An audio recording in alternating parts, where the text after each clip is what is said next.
Alors, on va mettre en... On va faire des petits exercices. Moi, je suis parti Attendez. C'est le recruteur. Voilà, vous allez décider entre vous qui fait le recruteur.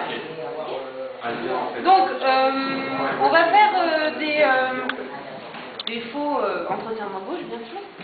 Ça tombe bien, j'en ai passé tellement des entretiens d'embauche que je sais forcément comment ça se passe. Donc, tu cherches quelqu'un pour un poste d'installateur ou d'installatrice de taxes. D'accord, ouais. Toi, tu postules. J'ai un profil comme je veux. Oui. Oui. Ok. On y va.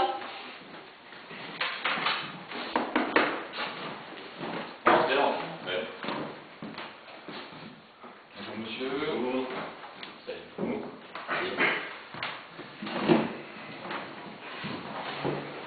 Alors je vois que vous avez ramené un dossier. Oui, tout à fait, c'est toutes mes références. Alors, on va commencer par ça. Ah bah écoutez, tenez. Voilà. Donc voilà, comme vous pouvez le voir, je suis jardinier paysagiste. Ah oui, très, très intéressant. On aime bien les personnes éclectiques qui touchent un petit peu à tout. C'est un hobby. Ah, c'est plus que ça, c'est une passion, puis j'ai étudié, hein. C'est un vrai métier, vous savez. Ah oui, effectivement, oui, vous avez fait l'école des beaux-arts. Oui, bah, pour être jardinier, j'ai fait Sciences Po d'ailleurs. Vous pouvez le voir. Sciences Po, oui, c'est bien, c'est c'est bien. à rempoter. Alors, je ne vais pas vous cacher ça tout de suite, mais franchement, vous ne correspondez pas du tout à ce qu'on recherche. Hein. Ça, c'est ce que vous pensez, laissez-moi vous persuader du contraire. Je vous écoute. Vous cherchez quelqu'un pour installer des taxes. Comment faire entrer une taxe correctement dans la société? Il faut déjà qu'on laisse le client rentrer. Avec votre physique de déménageur, vous voyez plutôt quelqu'un de... Ne vous fiez pas aux apparences. Des fois, les plantes avec des épines sont très douces au toucher. Effectivement, mais ça c'est encore une fois votre qualité de paysagiste qui vous fait parler. Tout à fait. C'est une Pour les philosophie. impôts, Vous verrez que c'est une philosophie. c'est une histoire de feuilles à remplir, mais c'est pas tout le temps des feuilles vertes. Certes non, mais l'essentiel c'est de les ramasser, n'est-ce pas? Tenons donc un impôt, pourquoi pas, sur l'intransigeance. Un impôt sur l'intransigeance. Comment vous mettriez ça en scène? Parce qu'après tout, tous les impôts sont légitimes. L'État, ça part dans la société, l'État fait fonctionner la société, on peut taxer l'intransigeance. Tout à fait, tout à fait.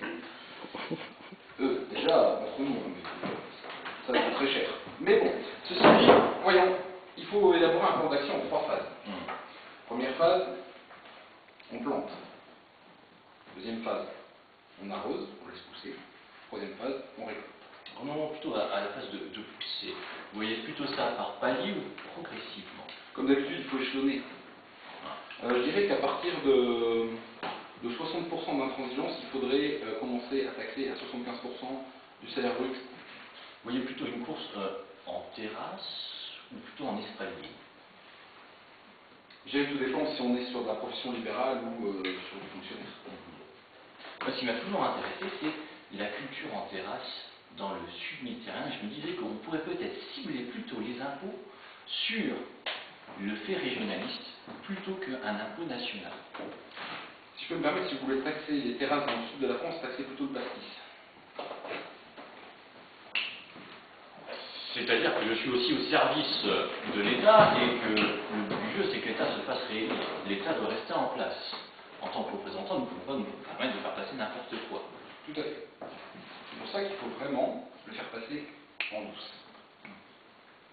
Plantez d'abord gentiment. Regardez un petit peu quand ça frémit, ça pousse. Et vous verrez. De toute façon, ils sont toujours tondus. Quoi qu'il en soit, de toute façon, on vous rappellera.